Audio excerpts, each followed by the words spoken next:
Okay, so good morning and welcome back to Classical Mechanics 1. I hope you can hear me. Yes, sir, we can. Yes.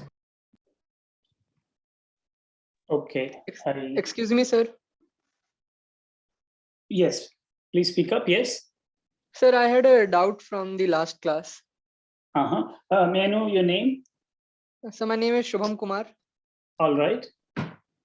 Sir, I had a doubt in you taught in the last class about why position is not really a vector and why velocity is a vector. I mean, I wanted to know that why this self-defining an origin plays, and what role does it play in like being a vector or not? Yeah. So as we introduced vectors as arrows, I mean, as arrows pointing from an origin to a particular location, they do require some kind of a base point, some kind of origin. So it's part of their definition. So think about your home in which town do you come from? Sir, Patna. Patna. Okay, so your home in Patna is located somewhere, right, on some street. Now, it doesn't require an arrow to specify its location. It doesn't require any origin. On the other hand, if you look at the infinitesimal change in your home as it moves to the next home, or you move from one home to the next home, that does define a vector, because you've got your original location and your neighbor's home that you're going to. So that is the spirit in which the location of a particle does not in itself define any origin.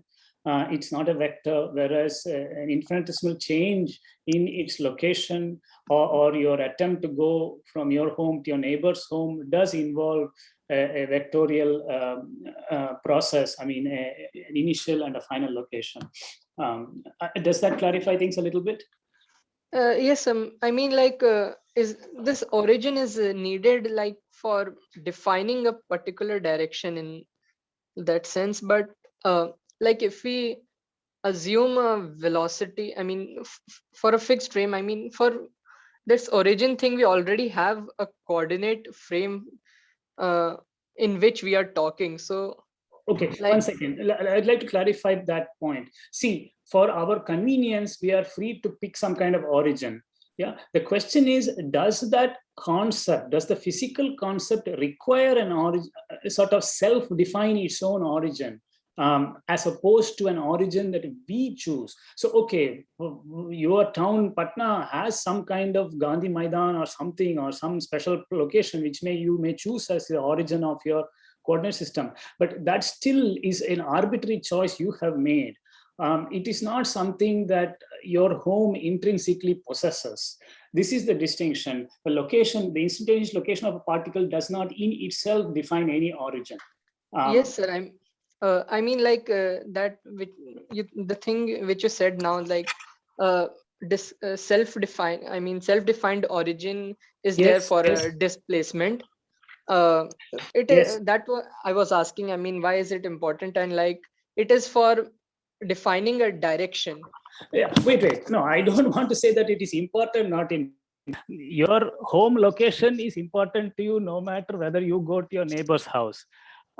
Yeah, so it is not a question of importance. These are different physical concepts. The location and a vector, these are different concepts. They are both important. The location is absolutely the basic thing. Without knowing your home, you cannot go to your neighbor's home. So let us look at it that way. Yes, I'm understanding that. I mean, like, location does not need an origin. Yes. Whereas this displacement describes like a small infinitesimal change describes an origin. I mean, I was talking about like that only.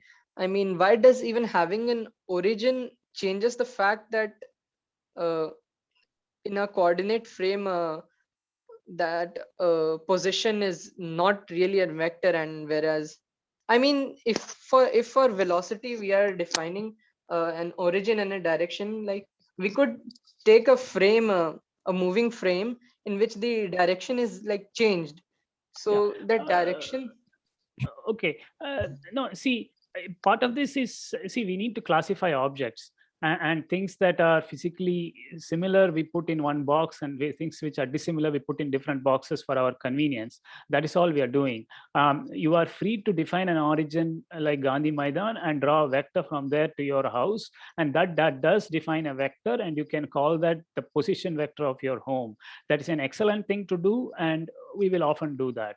It is just that your home does not intrinsically come with the specification of an origin or the notion of a vector.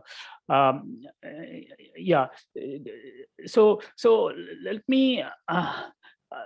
Yeah, these things will become clearer if you let go a little bit of working in R3 or R2, the plane, because these are somewhat artificial spaces, oversimplified spaces.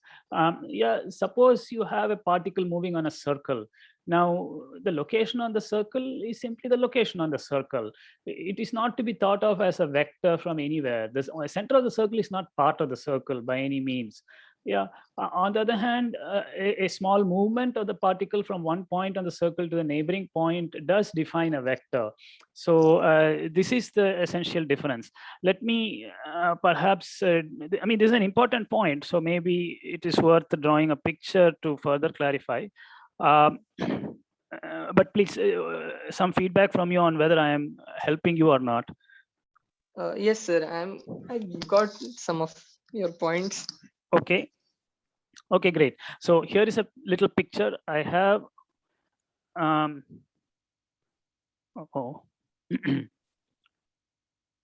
have to tell my pen to write, which I hope it will do.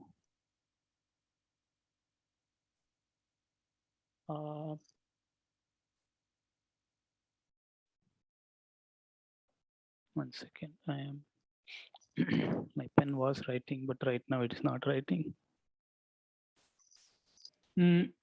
Okay, we shall do something about this.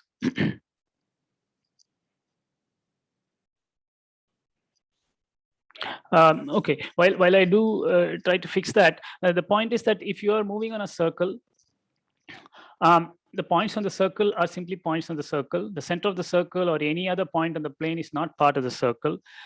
So there is no question of thinking of your location of the circle as a vector from the origin of the circle, from the center of the circle. If you do that, that is your convenience. And we will often do that and simply define a position vector from the center of the circle to the point on the rim. But that is not intrinsically associated to the location of the particle. On the other hand, a little movement of the particle from one point on the circle to the neighboring point does define a vector. This is the essential point. Okay. Yeah. Any further question while I fix my pen problem?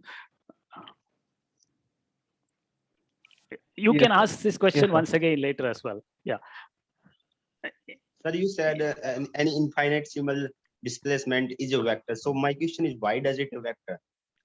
Like you said, location of object is not a vector. So why does it is a vector? Like displacement is a vector. Why is the displacement a vector? Okay, so look, a displacement, you start on one point on a circle, you move to a neighboring point. Now, you have the concept of tangent vector to a curve, in this case, a circle. That is the vector we're talking about. That velocity vector is simply a tangent vector to the circle. Its length we assign according to the speed of the particle. So that's where this vector is coming from. If you've heard of tangent vectors, this should be nothing new. Does that clarify something? So I have. Yeah, by the way, who asked this question just now? Shakti. Okay, Shakti Chauhan, fine. All right. Yes, good morning, Gautam Vishwanathan. Fine. Yeah, I am still trying to figure out how my pen works. I have another question. Yes, who is that? Sir, am I audible? Yes, you are audible. Sir, I'm Ripunjay. Ripunjay, fine. Yeah, please sir, go my ahead. question is basically like Sir, it's in the same context.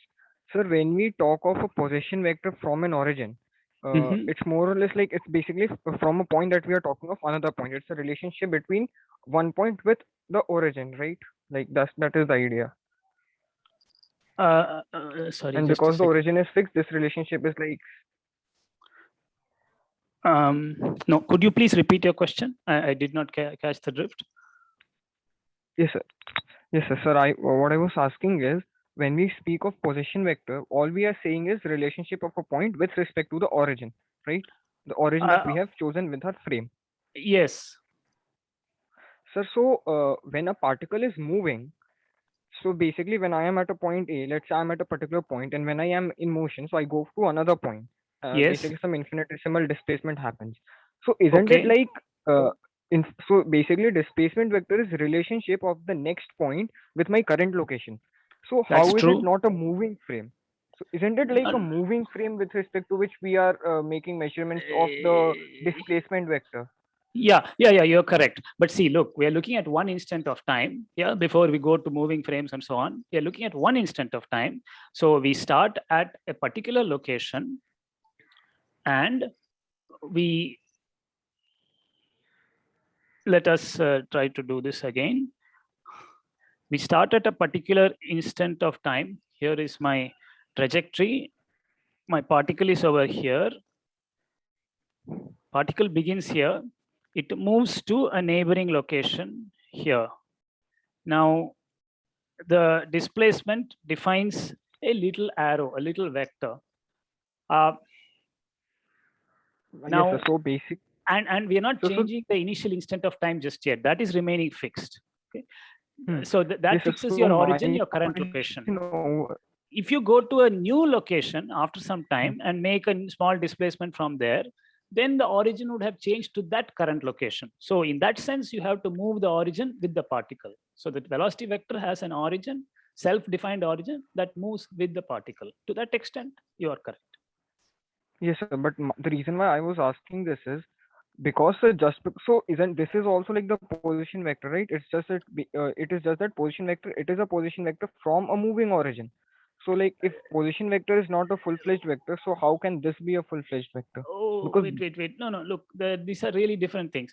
The velocity vector is, see, there are different things. The position vector changes with time. You're right. It is with respect to some convenient origin that we choose, which may even hold fixed. Yeah, I mean, this is my fixed origin, which is for convenience chosen that way. Now, the velocity vector is quite different. It is some difference quotient that is tending to zero as time goes to zero and so on. So the entire process of defining it is different. Yeah, see, once we choose an origin, the position of the particle does become a vector. I don't deny that. Yeah, and we do use it. So once that is done, that is a legitimate vector and we will use it. In fact, the velocity vector is the time derivative of that vector. So you are correct. Once we have chosen origin, we have a position vector. It is a legitimate vector. Its derivative is the velocity vector. No difference. sir, and I had another question. Yes. So like you in the last class you said Sorry, that you are Ripunjay, is position it? is something Sorry. that is a Once again, your name is yes, Ripunjay? yes, sir. Okay, please go on. No, full name. Ripunjay Dwivedi. Yeah. Dwivedi, fine. Yeah, go ahead. Yes, sir. Yes, sir. So yeah, sir, in the last class you said that basically like the position of a particle is a physical fact. It exists in itself without, even if we don't need to mention a reference point for that position. But isn't position defined based on relative measurements? Because my Yes. position is defined with respect to something. Yeah, but it's with respect to other physical objects. It is not with respect to an arbitrary choice of what I choose to be the origin and so on. We regard the presence of Jupiter or the sun as physical facts, and yes, we locate Mars relative to those. That's all I was saying. Yeah. So our origin is a mathematical fact, arbitrary, like a mathematical fact, right? Yes. To choose my origin at the center of the sun is a matter of convenience. It's a mathematical convenience. The presence of the sun itself is not, it is a physical feature. Thank you, sir. Okay, sure. You're welcome. Any other questions? Yeah, I mean, this is a subtle point, so it is well worth going through. I am glad that you are all raising it. Any other questions? Okay, so let me just recall from last class what we were saying towards the very end. It is that the velocity of a particle is a vector. It is the time derivative of the position vector along the trajectory. So once we choose an origin for our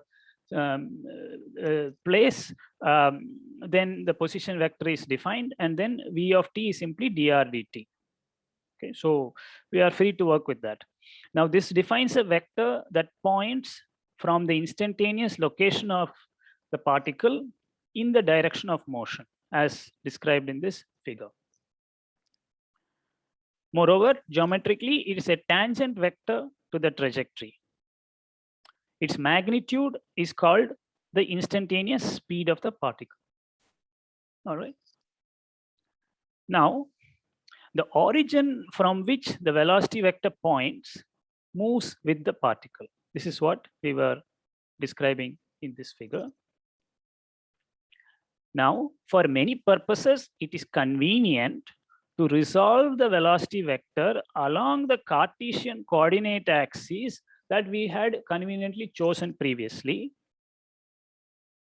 But since the origin of that Cartesian coordinate system was somewhere else and not at the current location of the particle, we will, for our convenience and for this purpose, move the origin of the Cartesian frame to the current location of the particle. When we do that, we will get a Cartesian frame that is parallel to the original one. So it's the original one, we will simply move it there. And having moved it, we can look at the components of the velocity vector in that frame, which is located at the particle's instantaneous position. With this understanding, the velocity can be written as a set of three components: x dot, y dot, z dot, where x, y, and z are the instantaneous Cartesian coordinates of the particle. And we will also denote this velocity vector as x dot x hat plus y dot y hat plus z dot z hat. So this is just a summary of what we have been saying. Now, having developed this velocity vector, so yeah, I hope you are getting used to this. We have a fixed Cartesian frame with some arbitrary origin far away.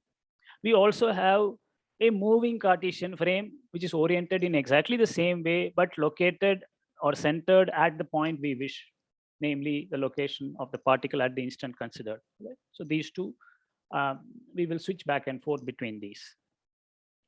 And there is nothing wrong with this. We will do it as long as it is useful. Now, the time derivative of the velocity vector is defined as the acceleration. And this may be viewed as the vector which is simply given by taking one more time derivative. By the way, this over dot notation goes back to Newton, and it simplifies formulae a great deal. So A of t is defined as x double dot x hat plus y double dot of t y hat plus z double dot of t z hat. Okay.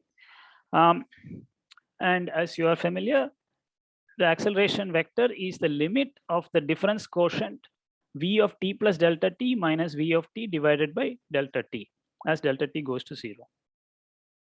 And we will regard the acceleration vector as a vector emanating from the instantaneous location of the particle. Okay.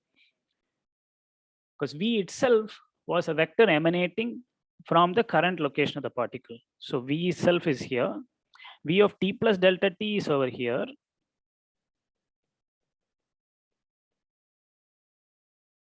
All right. And as delta t goes to 0, both of them have a common origin, or at least in the limit. And therefore, their difference is another vector with that same origin in the limit. And that vector, when you divide it by delta t less than delta t to 0, will be called the acceleration vector. So we will regard the acceleration vector as a vector pointing from the instantaneous location of the particle. Okay. So Siddhant Shah says, sir, maybe in your PDF app, you just need to click on the pencil icon to turn it on. Okay, yeah, well, I was able to do that. I unplugged and inserted the pencil in the iPad. So it did work. Thank you.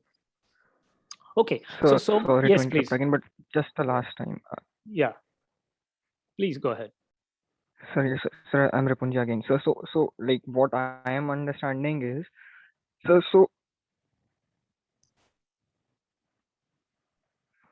am I audible?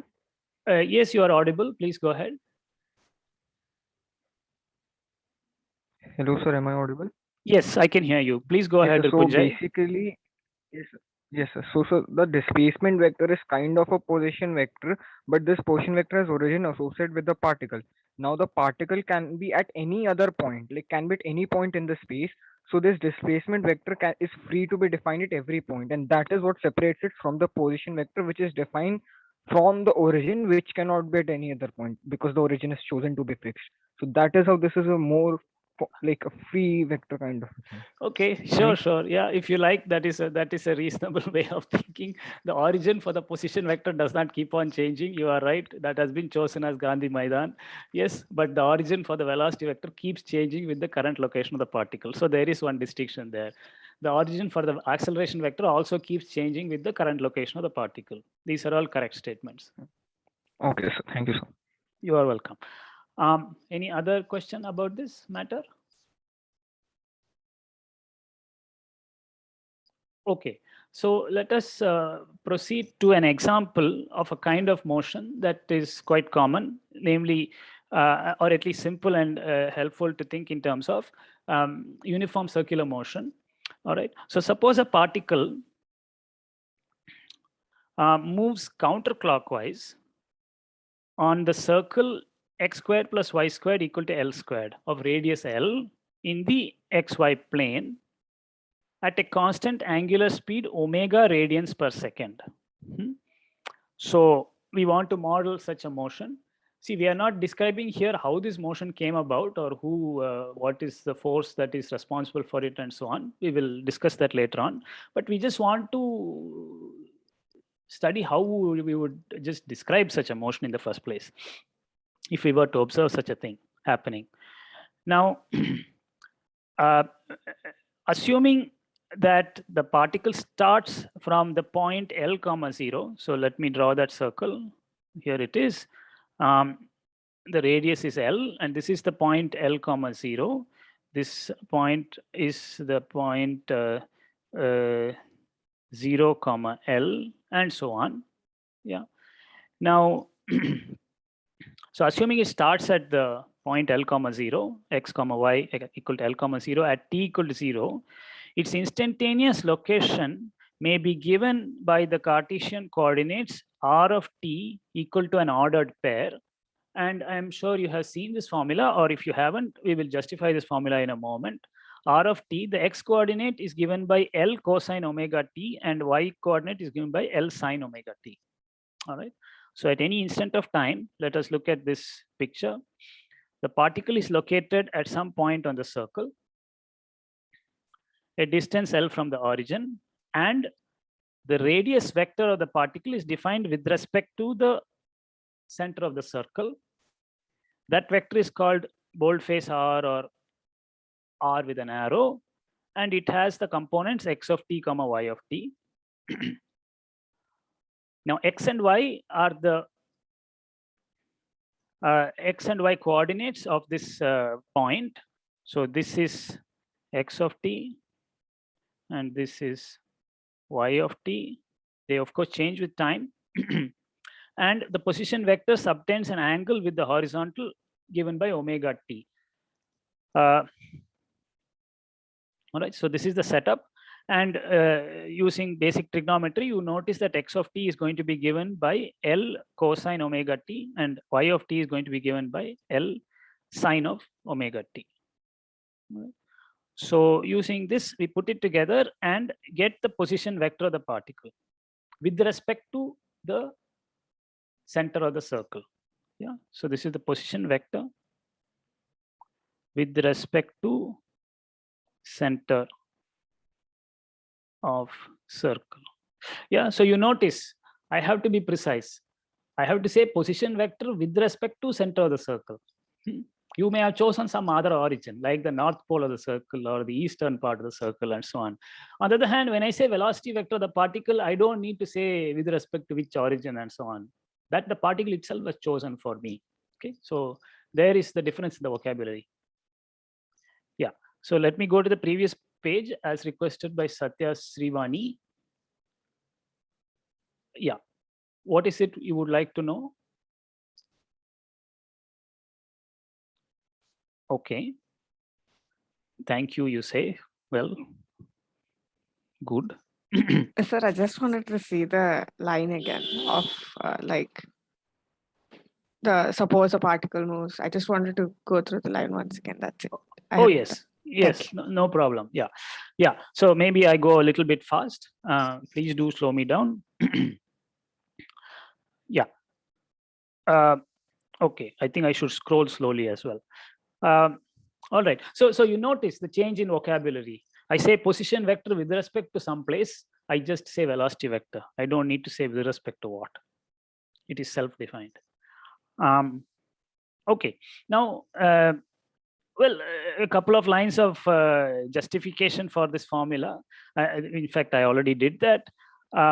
We will simply notice that x squared plus y squared is L squared because sine squared plus cosine squared is 1 at all times.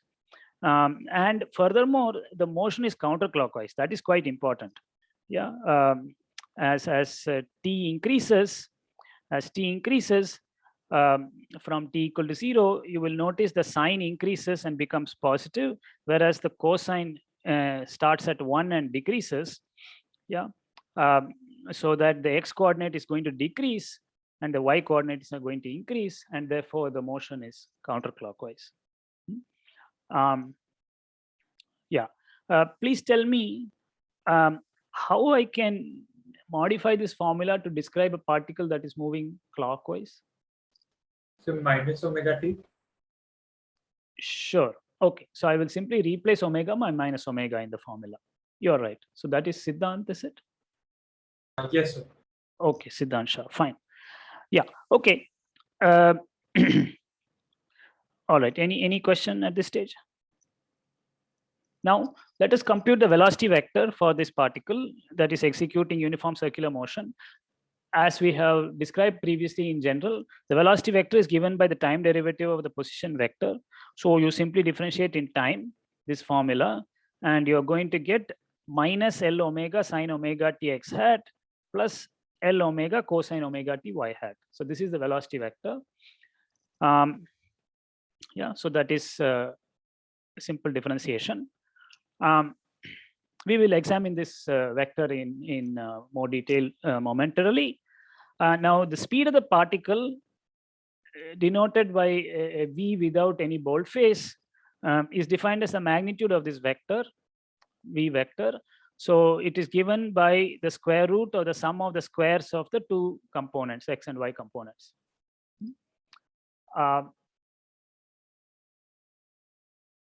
Yeah, so in this case, it is given by L squared omega squared. So v squared.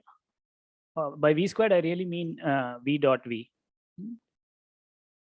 V dot v. So that's going to be L squared omega squared sine squared plus L squared omega squared cosine squared. So that is simply L squared omega squared. And when I take a square root, I'll get L omega. Yeah. So here I am assuming that omega is positive because we said that the particle is moving counterclockwise. So I have assumed this omega is positive. Otherwise, I have to put an absolute value sign beside omega. And furthermore, omega was assumed to be a constant. And from that, I mean, otherwise, I have to differentiate omega as well. Otherwise, this is not describing uniform circular motion. So I'm assuming that omega is constant.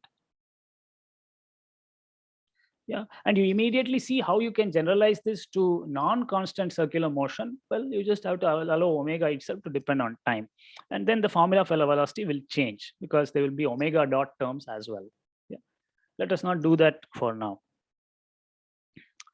So we see here that the speed is constant, which ensures uniform circular motion.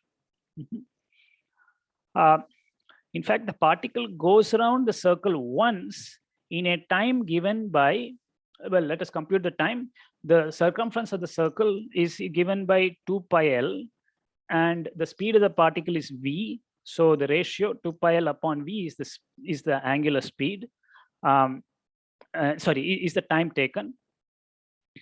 Yeah. So that when you substitute for v as L omega, the L's cancel and you get 2 pi upon omega. So the time period is equal to 2 pi upon the angular frequency. So omega is called the angular frequency. By the way, while I went ahead and answered questions and so on, I did not ask if the previous lecture ended on time, or are people still listening to some answers from Professor Karandikar? What is the status of that? Sir, the lecture definitely ended on time, but we asked a few questions like after the lecture also. So, yeah. Okay. Thanks, sir. Thank you, Anand Balivada.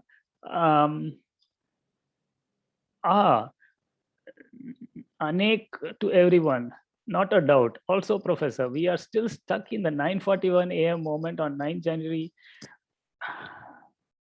Yes, you are quite right. I do not know the reason for this. This is a mystery that you shall help me solve before the course ends, I hope. Okay. Sir, I had a doubt. So we defined omega as the angular speed, omega radians per second. So shouldn't the time period be omega by 2 pi? Shouldn't the frequency be omega by 2 pi? Yes. No. So, okay, we are not talked about frequency yet. We are talking about angular frequency. When we say angular frequency, we mean how much angle is covered per unit time, and that angle is measured in radians. So radians per second, if you wish. Now, time period is measured in seconds. So it has to go reciprocally with omega. And we have just shown that it's 2 pi upon omega. You are talking about some other concept, I presume? No, sir, you've written omega is equal to angular frequency. So I got confused between that and frequency. Okay. There's another concept called frequency, not angular frequency, but simply frequency, which is sometimes denoted nu. Perhaps that is what you are referring to. And omega, which is the angular frequency, is defined as 2 pi nu. So nu is what you measure in hertz. It is also having the same dimension of per second, but not radians per second. Okay, so there is a conversion factor of 2 pi between frequency and angular frequency. We are here talking about angular frequency. Is that related to what you are asking? Yes, sir. Okay, fine. All right, that is Siddhant Shah. Fine. Shakti Chauhan is asking a question. We were searching for you in the WhatsApp group, Anek. Oh, okay. Well, perhaps that is not relevant to the class here.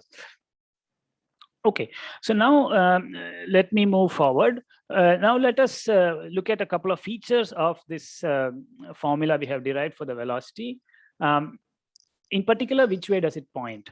Now, the velocity and position vector have both been given here. So we are free to compute the angle between them.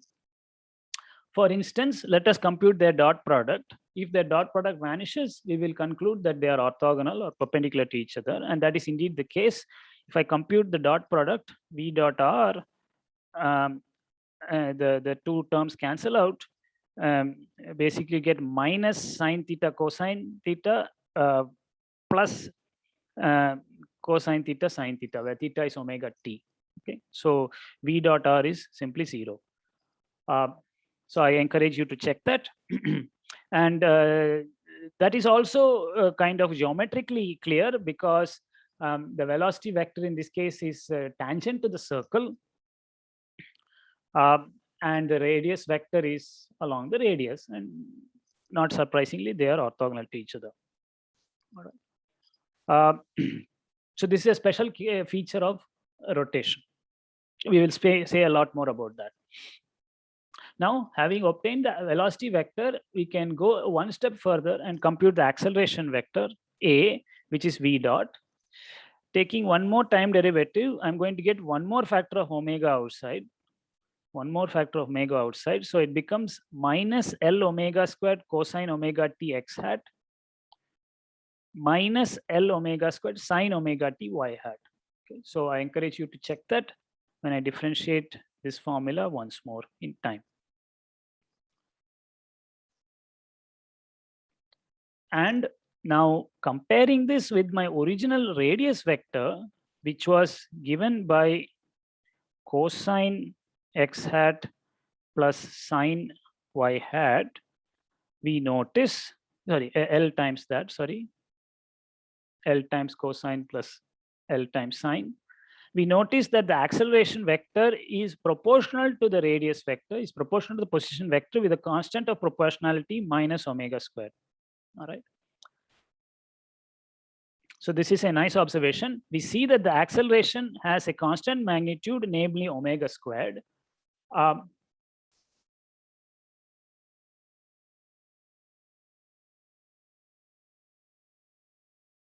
Okay, there's a question from Ankit Gayan.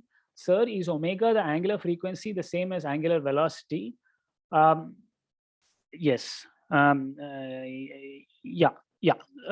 Okay. I mean, so the angular velocity is actually a vector, so we will need to give it a direction, but its magnitude is the angular frequency. So yeah, you are on the right track.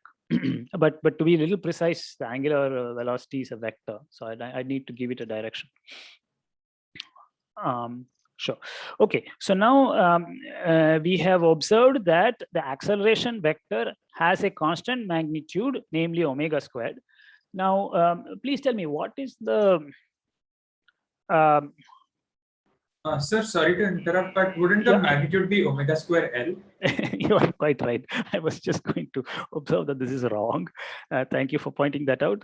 A of t is equal to minus L omega squared.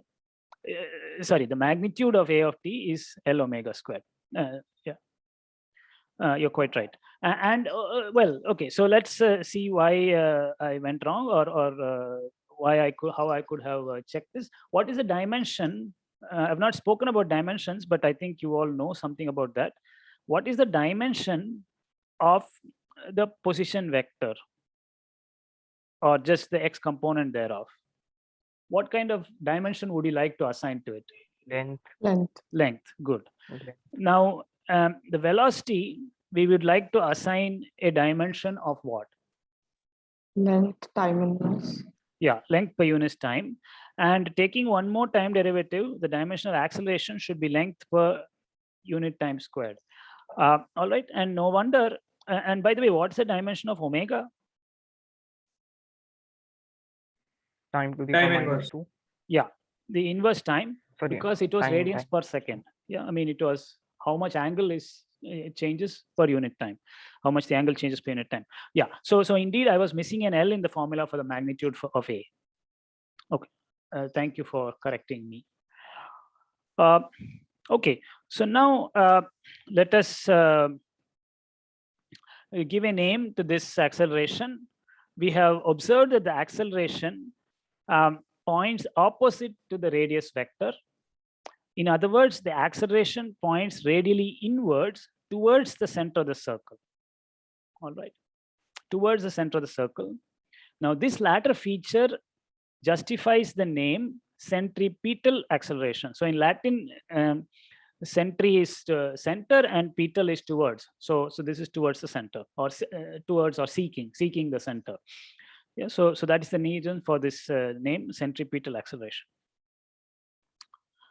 So let me just summarize it through this figure. The velocity, the radius vector points radially outward from the center of the circle, which is our choice of origin, to the point on the rim where the particle is currently located. Since the particle is moving counterclockwise, the velocity vector is tangent to the circle and pointing towards Punjab, at least from my location. And we say that the velocity vector points azimuthally. So this is a new word for some of you. This is the word given to this this direction. We will define it more carefully shortly when I introduce polar coordinates, but we will use the term velocity points azimuthally for such a situation. It is also called tangential. Now the acceleration we have just observed points radially inward and is given the name centripetal acceleration towards the center of the circle. Sir, Yes. so how is acceleration minus omega square L into radius vector? There's already a dimension of radius of length in the radius vector. Yeah, okay. So I have unnecessarily confused everybody. Now, the acceleration vector is not L times omega squared times R. Okay, fine. Magnitude. Right. Yeah, it's only the magnitude of A. Yeah, the point is that the magnitude of L is itself, sorry, the magnitude of R is itself L, and therefore that L came. Is this matter cleared? Yes. Okay. All right. So that was Srimati Srikanth. Fine. Any other question about this uniform circular motion that we have just described? Excuse me, sir. Yeah, that is Sir, Ishan can Banerjee. you Is please, it? Yes, sir. Yes, sir. Yeah. Sir, actually, can you just explain the azimuthal the velocity once more? I didn't get it. Yeah. So all I said is that we have observed by calculating v dot r equal to 0, we have observed that v is orthogonal to the radius vector. All right. Now, because the motion is counterclockwise, v points this way as opposed to this way. Okay, there are only two possibilities for a vector orthogonal to r. Since it is counterclockwise, this one is eliminated. Now, we want to give a name to a vector that points tangent to a circle. Yeah. And that name is called azimuthal. That is all. All right. I will explain in a bit more detail what we mean by azimuthal later on this class or next class. But for now, it is simply a name for the tangential direction to a circle. All right. That is all it is. Yeah. It is simply a name for now. But it is so widely used that we better get used to it. Okay, so now so much for uniform circular motion. Now we would like to abstract a few features from here and talk about a few generalities. Okay, Ishan says, okay, sir. So yes, thank you for clarifying. Okay, so now I will speak briefly about rotating vectors, very briefly. Now, what we observed just now is that the velocity of a uniformly rotating particle is orthogonal to its radius vector. Okay. In other words, the time derivative of the position vector r was perpendicular to r itself, namely r dot dr dt or r dot v was 0. Okay. Now, as we will now demonstrate, this is true even if the rotation is not uniform. I mean, this should perhaps already be obvious to you, but let us just go through it. That this is true even if the rotation is not uniform, and let us comment on the significance of this observation. Now, suppose A is any vector. In your mind, you can think of it as a position vector, but it need not be that. See, later on, we might choose if we think of it as momentum or angular momentum or other such things. Yeah, or even magnetic field and such things. But for now, let us suppose that A is any vector such that, by the way, I wanted to say something earlier. So let me take a step back. So just one more remark. Yeah. I did not tell you what the reason for this particle going around the circle was. I just said it is going around the circle. Now you may wonder why it's going around the circle or who made it go that way and so on. So let us, for just a brief moment, in physics, okay, Shakti Chauhan is asking, in physics, we consider a particle as a point object, and how can it possess rotation? Well, okay, I think perhaps I misspoke. All I meant is that the particle is going around a circle. It is still very much a point particle. Yeah, so I'm not saying the particle is rotating about itself or anything of that sort. I'm just saying the particle goes around a circle. That is the sense in which it is rotating or going around a circle. Is that clear? Yes, sir. Okay, great. Yeah, so now I just want to take a moment to comment on suppose the reason for this particle going around the circle. Now, I'm not giving full details, but suppose the reason for this particle going around the circle is the presence of some kind of force inward toward the center. Yeah, we've not talked about forces very much, but one does have a little bit of experience from playing around. Suppose you had a stone tied to a string, and one end of the string you hold in your hand and the other end is left free, and you sort of rotate the string so that the stone goes round and round. Yeah, now of course this is a rather specific situation, but from that I want to just abstract one possibility where there is a force towards the center that somehow is making this particle grow around a circle. All right. How that happens, there are many ways, one of which I just now described, yeah, where you tug at a string, the other end of which is attached to a stone. And then the string points radially outwards, and you are tugging at it radially inwards. Okay. There are other ways this could happen. You could have Earth in a circular orbit around the sun or something like that, and there may be some radially inward force that is causing some motion or is involved in that motion. Yeah, but suppose there is a force that is radially inward, and the particle is executing uniform circular motion as we have just described. In such a situation, if we compute the dot product of the force, which is radially inward, and the infinitesimal displacement ds, all right. So the force is inward, let us suppose, and the displacement over a small instant of time I will call ds. These two are orthogonal to each other because the motion is circular. Then this quantity f dot ds will be called the infinitesimal work done. Yeah. So this is the infinitesimal work done by the force on the particle in moving it from r to r plus r of t to r of t plus delta t. We notice that this is equal to 0 for circular motion.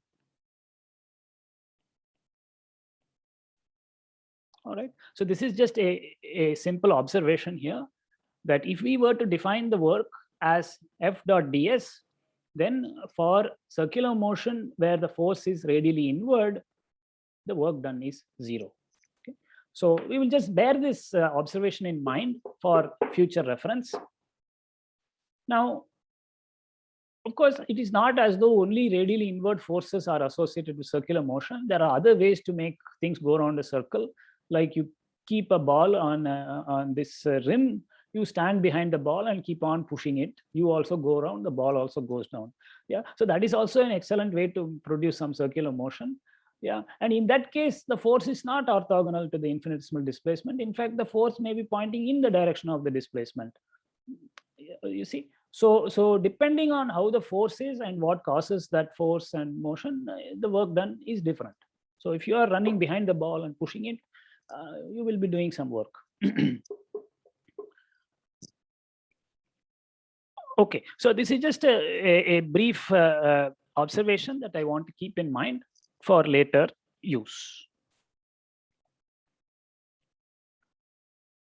Okay, so now I'm sorry, I got a little, I had to take a step back. Let me come back to this general discussion. We were saying, suppose A is any vector such that its time derivative is orthogonal to itself. Okay? So this is a very specific assumption that A dot is perpendicular to A vector. Suppose that is the case. So this is my A vector. And then because A dot is perpendicular to A and A dot points the direction of infinitesimal change in A in a short interval of time, it means that the infinitesimal change in A in a short time is perpendicular to A and has no component along A. So this would be the infinitesimal change in A. So whenever this condition is satisfied, namely when A dot dotted with A is 0, if this is 0, then the magnitude of A cannot change because there is no change in A in that direction. It is only orthogonal to that. So in other words, under such circumstances, the magnitude of A cannot change and the vector can only rotate. All right. Now let us obtain a formula for the rate of change of A under these circumstances. Right. A little exercise. I mean, I already said that there is some A dot which is perpendicular to A, but I would like to get a formula for it to the extent possible, or at least the magnitude of dA dt. So let us see how we reason. Now the change in the vector A is given by the vector at the subsequent instant of time minus the vector at the original instant of time. So A of t plus delta t minus A of t. This is the infinitesimal change in A. Now, since the length of A, we have just argued that the length of A does not change, it follows that the three vectors A of t plus delta t, and delta A form an isosceles triangle. All right, an isosceles triangle with delta A as base. So this picture is supposed to illustrate this. I have A at the first instant of time, this one, and A at the next instant of time, a subsequent instant of time. They are of the same length because we just argued that there is no component of change in the direction of A. And then finally, you have the displacement vector or the change in vector A, delta A. So this is an isosceles triangle. And now we can compute the length of delta A. Suppose the angle through which A has rotated is delta theta. So this is the angle delta theta. Then using trigonometry, we conclude that delta A in magnitude is twice this length, So it is twice A times sine of delta theta upon 2. So delta theta upon 2 is this angle. The sine of that angle gives you that. So now approximating the sine function by the argument of the sine function for small angles, we get that delta A in magnitude is A delta theta for small rotations. All right. Now dividing by the time during which this happened, namely computing dA dt, we find that the magnitude of dA dt is equal to A times d theta by dt. Okay, I've just divided this equation, divide by delta t and let delta t go to 0. Okay, so here we have now a relation. Okay, first of all, we observed that d theta dt is the angular speed, which previously we had called omega. Yeah, the rate of change of angle. So now here we have a nice formula that says that the rate of change, at least the magnitude of the rate of change of A, is given by the magnitude of A itself times omega. Right. So this is a nice little result. Let us apply this to circular motion, where we take A vector as the radius vector itself. And if so, dA dt would simply be dr dt, which is the velocity. All right. Then the Sir, in the above case, I mean the case we are discussing, this is a circular motion itself, right? Till now, the isosceles triangle formation. Yeah. In other words, the locus of the tip of the A vector is a circle. Yeah. Now, the thing is that we are not saying that the A vector is the position vector of the particle. It could be something else. Yeah. Now we are specializing. Okay, sir. That is all. Yeah. So Sir, that so was. does that one condition will imply that the locus of point, the position vector A is a circle, that A dot A is equal Is to 0. that Precisely, condition? precisely. Yeah. Yes, you are quite right. Any vector which is orthogonal to its time derivative will be such that the locus of its tip goes around a circle. That's all. And that vector only suffers rotation, not elongation or contraction. Does that address your question? Yes, sir. Yeah. And are you, this is Saptarshi Sadhu Khan, is it? Yes, sir. Yes. Okay. Fine. Who spoke before that? Was that Neelabji Das? I forgot. Yes, sir. Yes, sir. Okay. Okay. Yeah. Fine. While you learn physics, I'll also learn some physics, but I also intend to learn all 84 names of the students in this class. Okay. So now, yes, what is the question? I had a question. So I understood the spirit of this argument, but I had a question. So if we're given a vector and the infinitesimal displace, or rather if we're given a vector that's orthogonal to A, when we add the two, why is it necessary that A's magnitude does not change? Is it See, always true, or is it yeah. only for the infinitesimal case? Okay. No, this is true for infinitesimal changes. Okay. Yeah, I should clarify. Yeah. So I have a vector A and I make an infinitesimal change in A, which has a component in the direction of A or opposite to A, then the length of A will change. However, if I make an infinitesimal change that is orthogonal to A, you will notice that it doesn't change. And this is specific to infinitesimal changes, not to finite changes. Okay, got it, sir. Thank you. You are welcome. Neelabji Das. Or no, this is Gautam Vishwanathan. Who spoke? Yes, sir. This was Gautam. Okay, fine. All right. So now we have observed that applying this discussion to the case of circular motion, that dA dt is simply velocity, and the linear speed of the particle is the magnitude of that velocity, which should then be given by A times the magnitude of d theta dt. So A has here become R, and d theta dt in magnitude is called omega, and therefore we come to the conclusion that the velocity of a particle, the speed of a particle going around a circle is given by R times omega, okay, where omega is the angular speed. V is the linear speed, omega is the angular speed. This is for circular motion. Okay. Now, of course, all of these could depend on time, both V and omega, but R is assumed not to depend on time, because we said that the length of that vector R does not change with time. Okay. Furthermore, omega is positive for counterclockwise motion. As I just said, V and omega need not be constant. They could depend on time. It can be non-uniform circular motion. Uniform circular motion is the special case where omega is constant. Okay. In which case we had an explicit formula.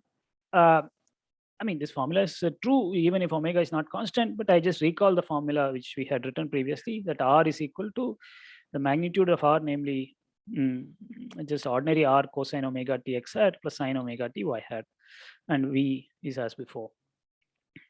And we verify, of course, as we did previously, that V dot R is 0 and that V points tangentially or azimuthally while R is radial. And this ensured that the length of R does not change with time. What is more, we showed that the acceleration is itself perpendicular to velocity. That the acceleration points radial. I got ahead of myself, sorry. We showed previously for circular motion, uniform circular motion, that A equal to V dot is equal to minus omega squared R, so that V dot is perpendicular to V. Okay. So we have seen now that the velocity vector itself cannot change in magnitude and must also simply rotate. And I invite you to verify that the same is true of the acceleration vector also for uniform circular motion, that A also simply rotates. Its magnitude does not change. Sir, so I had a question. So could you once again repeat how we arrived to the conclusion that V dot is centripetally, perpendicular to V? To that conclusion, how did we arrive to that conclusion? Okay, so the question is, what is the assumption? We assumed uniform circular motion. So that was the previous discussion. Let me go back there. I hope I didn't confuse you. We assumed uniform circular motion, wrote down a formula for the radius vector, took its time derivative and got the velocity vector. And now we answer your question. How do you find that V is perpendicular to R? Compute the dot product and observe that it is 0. Okay. Yeah. Yeah, that was all there was to it. Sorry. Sir, your sorry, before that, who asked this question? Saptarshi Sadhukan. Okay, yes. Yeah, and now we have Siddhant Shah speaking. Yes, sir. Sir, you said key acceleration also rotates, right? So isn't that kind of obvious on the fact that it's a constant into the radial thing, right? Sure, you are right. So you have quickly answered the question for yourself and for everybody else. Yeah. Yes, and you might also plot the velocity as a function of time and observe that the velocity also simply rotates. I invite you to do that. But you're quite right. The acceleration vector for uniform circular motion points radially inward and it rotates. See, there's a small point that, see, the origin for the acceleration vector changes with time, you see. So one needs to do a little bit of movement. Yeah, so over here the acceleration was this way, here the acceleration was this way, and here the acceleration was this way. Now from this picture, it is not entirely clear that it simply rotates. You are supposed to move all these vectors to a common origin. Yeah, and that is parallel translate them to common origin and then observe that they rotate. Yeah, so modulo that little performance, you are quite right. It is much more clear that the radius vector simply rotates. It is less clear that the acceleration vector rotates or the velocity vector rotates. It just takes one more step.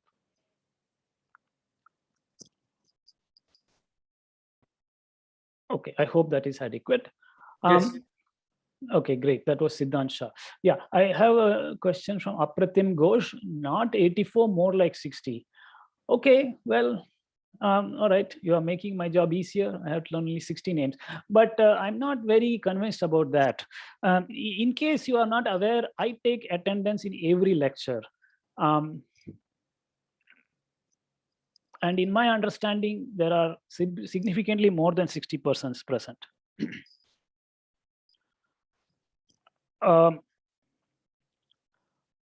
Okay, now let us move on to a slightly different topic, namely what we mean by kinematics and what I will mean by the integration of kinematical equations. Now, this is no big deal, but let us just introduce some terminology. All right, so now we will leave behind our circular motion for a moment, but no, Shakti Chauhan will not let me do so. He says, why can't the magnitude of velocity vector change? Because it depends on time, like non-uniform motion, then it will change. You are absolutely right. The magnitude of the velocity vector changes with time if it is non-uniform circular motion. It is only for uniform circular motion that the velocity vector has a common magnitude at all times. Your point is well taken. Is that what you are pointing out? Yes, sir. Okay, good point. Yes. Yes, so I was that last issue was only concerning uniform circular motion. It does not hold for non-uniform motion. Okay, now I intend to move to a slightly different concept. Now, as we will soon learn, if the forces on a particle are known, then it turns out that one may use Newton's second law, which I have not yet discussed, to find its acceleration. Okay, so this, in other words, if the forces on a particle are known, then one may use something called Newton's second law to find its acceleration. I mean, if you are smart enough or you get adequate help. Now, this process of going from the force to the acceleration is called the dynamical part of the problem of motion. This is called the dynamical part of the problem of motion, since it depends on the forces and interactions present. So dynamics has to do with forces, interactions between particles and such things, and how they cause motion. All right. Now, there is another part of the problem of motion called the kinematical part of the problem of motion, which is to determine the velocity of the particle and subsequently its trajectory, namely its position at all instants of time, from the knowledge of its acceleration. Okay, so we separate out the problem of dynamics into two parts, the problem of motion into two parts. Yeah. The dynamical part and the kinematical part. Now, this separation is not always done, but it is useful sometimes. So I am just introducing that terminology. So the kinematical part of the problem does not require knowledge of forces. Okay? Somebody gives you an acceleration. Your job is to somehow determine the trajectory. Okay? Now, this process is addressed or handled in the following manner. Suppose we are given the acceleration of a particle. Yeah, then the velocity must satisfy the differential equation dv dt equal to a of t. Yeah. This is actually three differential equations, one for the x component, y component, z component. So three equations, x, y, and z components. Now these are what type of differential equations? Can you give some? Linear differential equations. These are ordinary differential equations. Okay, that is just a name given to this. That t is the only variable being differentiated. We call it an ordinary differential equation. It's a system of three ordinary differential equations. A of t is a prescribed vector, and we are supposed to find v of t. Fortunately, it is easy to solve. Integrating the equation with respect to time from an initial instant of time t0 to the desired instant of time t, we get that v of t minus v of t0 is equal to the integral from t0 to t a of t prime dt prime. So t prime is a dummy variable of integration. And I have moved the v of t0 to the right hand side. Okay. So this is we observe that to do this integration, in addition to the knowledge of the acceleration, I mean, we need to know what the acceleration function is, otherwise we cannot do this integral, or rather the acceleration vector. In addition, we need an initial condition, namely the velocity at the initial instant of time, okay, in order to determine the velocity at time t. Okay. Yeah, so it's very important to notice that it is not enough to know the acceleration, you also need one initial condition. Now, the problem of determining velocity has been reduced to quadratures. We say the problem of determining velocity has been reduced to quadratures. Quadrature is an old name for integration. So we have reduced it to the evaluation of integral namely 3 integrals, one for each of the 3 Cartesian components of velocity. All right. So that is the first step of the kinematical problem. The second step is going from velocity to position. That requires one more integration because we have to solve yet another system of 3 differential equations, ordinary differential equations, namely r dot is equal to v of t. In exactly the same way, we will say that r of t is equal to r of t naught plus integral t naught to t v of t prime dt prime. So we needed one set of initial conditions, namely v of t naught for the first integration. Now we need another set of initial conditions, r of t naught, for the second integration. So these are called initial conditions, ICs. In brief,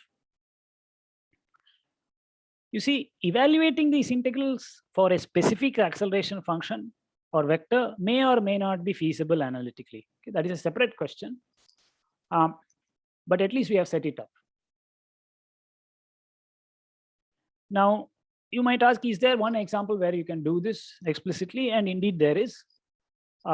We can quickly go through that. Yeah, but I want to just make a comment that the equation we originally wanted to solve, namely r double dot is equal to a, yeah, we have solved it in 2 steps. V dot equal to a and then r dot equal to v. Okay, so this equation was second order in time, 2 derivatives in time, and it is for that reason that we require 2 sets of initial conditions. Yeah, so the number of initial conditions is related to the order of the equation.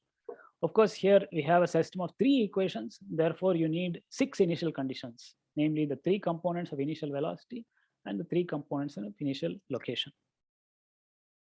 6 of them. Yeah, r of t naught and v of t naught.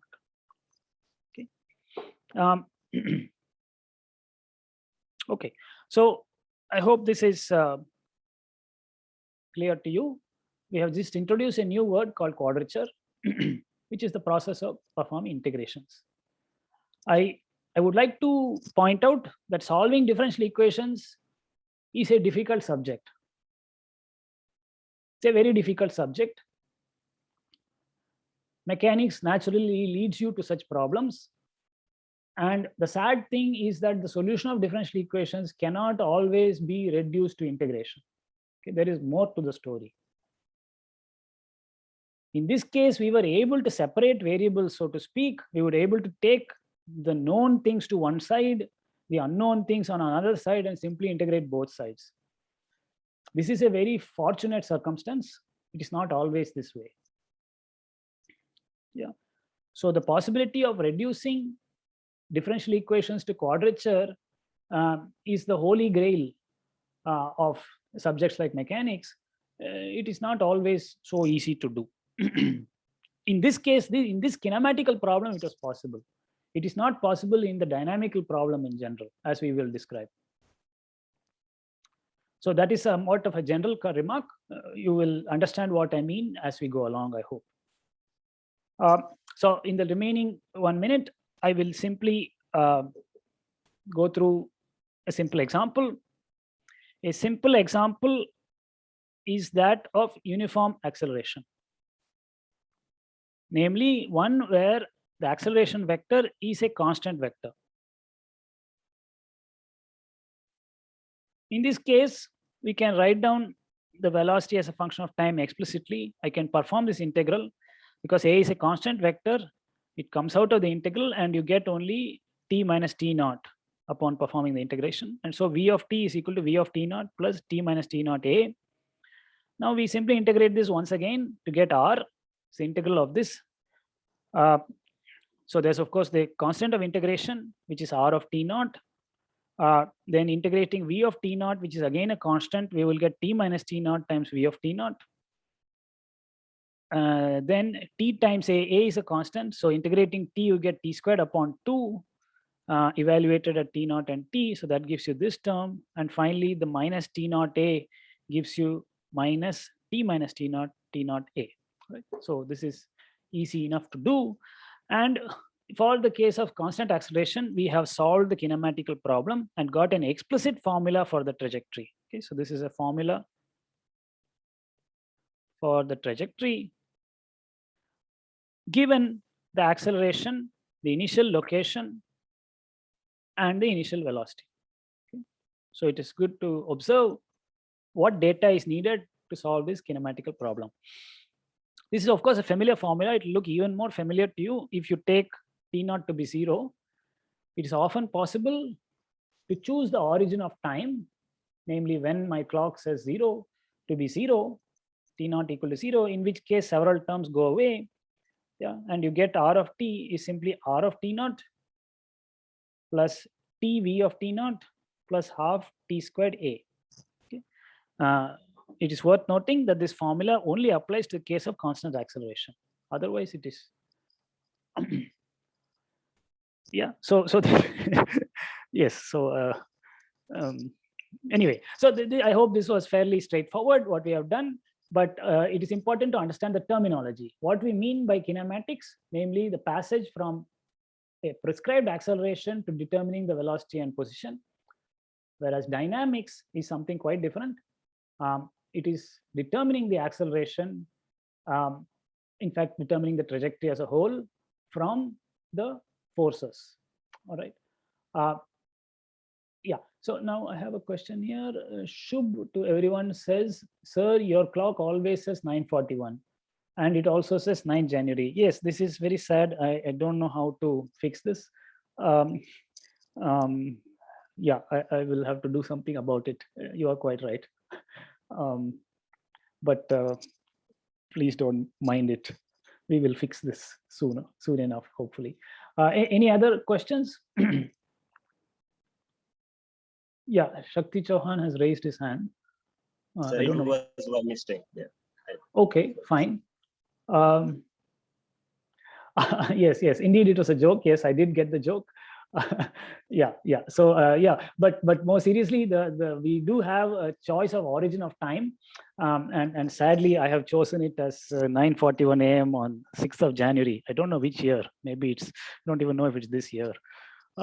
Anyway, any other questions? Yeah, so one important thing, please do submit your answer sheets for problem set 1. It is due tomorrow evening. And please do name your submission file in the manner I have specified. First, give your roll number, BMC20 something, hyphen your name, like Shakti-Chauhan, and finally, CM1P1. So this will be extremely helpful to us because we are receiving a large number of submissions and it is difficult to handle many files if they are all named in different ways which do not identify the author. Please also write your name on the paper before scanning it. You are also free to use LaTeX to type up your solutions. And those who have used some other manner of naming their files, I will return the submission and request you to please update the name. I will do that soon enough. I request you to please do that. Otherwise, it will be difficult for us to handle all these answer sheets. Okay. Sir, can you repeat the name of the PDF file again? Yeah, okay. I send this information by email. So what I would like you to do is something of this sort. BMC202144 hyphen Govind Krishna hyphen CM1P1. Okay, so this way we know your name, we know your roll number, and we know that it is problem set 1 of classical mechanics 1. It will help us a lot in handling the submissions. I hope that answers your question. By the way, who asked? Yes, sir, it's answered. And my name is Shoham Chatterjee. Okay, yes, Shoham. All right. Yeah, I have one more question from somebody. Shakti Chauhan says, means we can't generally solve differential equation by simply converting to integration. That is absolutely right. Given a differential equation, It cannot be solved simply by some integration. There is more involved. Then we have several more questions. Let me go through slowly. You will see that shortly.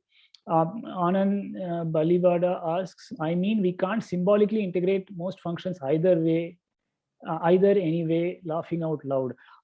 This is a different matter. Okay, I do wish to make a distinction between whether it is possible to integrate a function using elementary functions or known functions. That is still a process of integration. That is the process of quadrature. The distinction I am making is between solving a differential equation and evaluating integrals. Sadly, it is not possible to reduce the solution of many differential equations to evaluation of integrals. This is the essential difficulty which I want to point out. We will say more about it. The difference you are pointing out is between functions which you know how to integrate and functions you don't know how to integrate in terms of familiar functions. Okay. Now, next question is from Milan. Sir, you mentioned that you can't reduce general problem to quadrature. What does that mean physically? It means that physical systems can behave in manners different from regular motion. It admits the possibility of complicated motion. It admits the possibility of chaos. So this impossibility of reducing the solution of the equations of motion of a system to quadrature is in many deep ways related to the myriad variety of motion that physical systems can display. In those cases that it can be reduced to quadrature, the motion happens to be relatively simple. They are called integrable systems. And in those cases where you cannot reduce it to quadrature, typically involves something more complicated, and some of those systems are what we call chaotic. So this is a very, very rough distinction I am making, but there is a deep significance to this impossibility to reduce your differential equations to quadrature.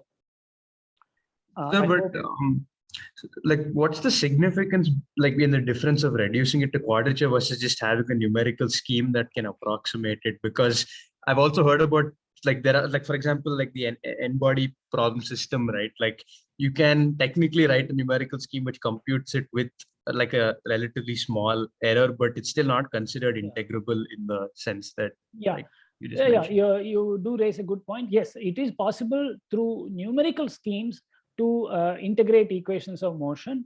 That is not what I am referring to. I think we need examples to discuss this in more concrete terms, and we shall do that at some other stage. But you are quite right. It is possible to reduce equations, differential equations, to numerical integration. That is not quite what I mean by quadrature, because this numerical integration is only over a infinitesimal instant of time. You see, okay, so I think this requires a little bit more discussion, but the point is that suppose you have an equation x dot is equal to okay, I think this is not something I should be discussing here and at this stage. Let us first introduce Newton's equations and then through examples describe this difference. It is true that numerical integration does allow you to solve any differential equation approximately. That is not the same as reducing the solution for finite times to quadrature. Numerical integration goes through infinitesimal times, performing one integration for each instant of time, so to speak, infinitesimal instant of time. That is not quite this, and then you do several such integrations and get the solution over moderate or long times. So it is not a single integration that gives you the solution over long times. So there is really a difference here. Numerical integration is not the same as a single quadrature. It is a succession of several quadratures over short instants of time, which gives you an approximate solution. I hope that at least partly addresses your question. Yes, sir. Thank you. You are welcome, Anand Balivada. Now we have question. Okay, Milan, I think I addressed. Anand asks, approximation is the way of life. Well, that is true. Yes, approximate solutions are very valuable. We gain lots of insights. I shall quote Paul Dirac, who was in a seminar and giving a seminar, and somebody stated something like this, and his answer was, or rather his remark was, that is a statement, not a question, and he simply went on. So anyway, this is a statement from Anand Balivada that approximation is a way of life, but I do agree. Okay. Now, Soham Chatterjee says, yeah, in second order linear differential equation, there is many pre-processes involved. Okay, I think we need to write down those equations to understand what is at stake. Yeah, second order differential equations are not always reducible to quadrature. Yeah, I mean, yes, and the matter also concerns whether it's linear and non-linear and so on. Yeah. So there are issues there. I think we need examples to talk more concretely. Shubranil Dev says, that's the most engineering thing I have ever heard. Okay, I don't know who he has heard this from. Do you want to clarify? Shubranil Dev. No, sir, I was talking about the approximation is the way of life. Ah, okay, okay. All right, well, I would like to point out that approximation pervades mathematics and physics, not just engineering. And many of the deep results of mathematics are obtained by successive approximation. Yeah, so it is everywhere. Milan says, thank you, sir. And Ishan Verma asks, what if we approximate the integral using numerical methods? Then we approximate the function of the numerically solved integral using regression or similar procedures. Yes, that is quite right. I think we have addressed that. Numerical schemes are welcome and they give enormous insight. But that is not quite the same as doing a quadrature. Okay, any other questions at this stage? Professor, I had two small questions. Yeah, may I know who is speaking? This is Gautam, sir. Okay, yes, please. Okay. So if we had, going back to our earlier discussion about circular motion, if we had non-uniform circular motion, yes, then the acceleration and the velocity cannot always be orthogonal, right? There have to be some points where they are non-orthogonal. Is that correct? Acceleration and so yes, the velocity need not be uniform. That is true. The velocity, no, see, the velocity always points azimuthally, tangentially, just that its length changes with time. Yes, now, okay, so what are you asking? So, okay, the velocity is always tangential to the circle. Now, you are asking about the acceleration, that is v dot, yes. Now, and okay, I will, I think I will address this question next time because we are seriously out of time. And but I will definitely talk about this. Okay. You are talking about non-uniform circular motion and the relation of acceleration, velocity, how are they orthogonal or not, and the like, as I understand. Yes, sir. Yeah. Sure. We will definitely take this up. Yeah. Okay, sir. I had one more very quick question though. Okay. That's about the assignment. Yes. If I wanted to write on a tablet and send that as a PDF, would that be okay as well? Yeah, as long as it's legible, and we want small file sizes. Okay. Please save it in a small file size, compress it online if you need to. Please don't send us large file sizes. But it does need to be legible. Tablet is fine, LaTeX is fine, paper, pencil is also fine. Okay, got it, sir. Thank you. Yeah. Anything else? All right. Thank you for all of your attention. Let us now break for lunch, and we will reconvene on Thursday morning at 11:50. Thank you so much. Thank you, sir. Thank you, sir. Yeah. Thank you, Thank you, sir. Thank you, sir. Yeah, you're welcome. Thank you, sir. Thank you, sir. Thank you, sir. Sure. Thank you, sir.